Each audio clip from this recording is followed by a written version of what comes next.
اللہ روزے میں دیکھنا چاہتا ہے کہ میرا بندہ میرے کہنے پہ جو چیزیں حلال ہیں ان کو بھی چھوڑتا ہے کہ نہیں چھوڑتا. تو جب اس نے ان کو چھوڑ دیا تو پھر حرام کیوں نہیں چھوڑے گا؟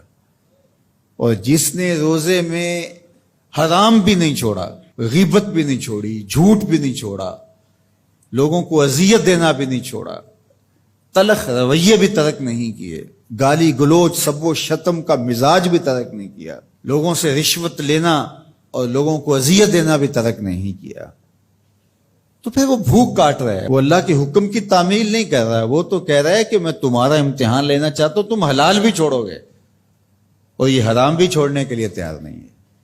تو پھر روزہ ہی نہیں. ہم ہر سال مشق کرتے ہیں، ماہ سیام گزر جاتا ہے، پھر جہاں کھڑے ہوتے ہیں وہیں کھڑے ہوتے ہیں، جبکہ روزہ تو 1 مہینے کی ٹریننگ ہے.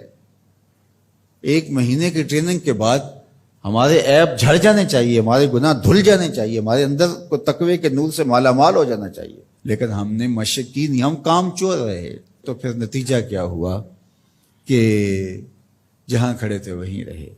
تو روزے کا مقصد اتقاء کو پیدا کرنا ہے، اور ہر وہ کام جو اللہ کی ناراضگی کا ذریعہ ہے اس کو ترک کرنے کا نام تقویٰ ہے.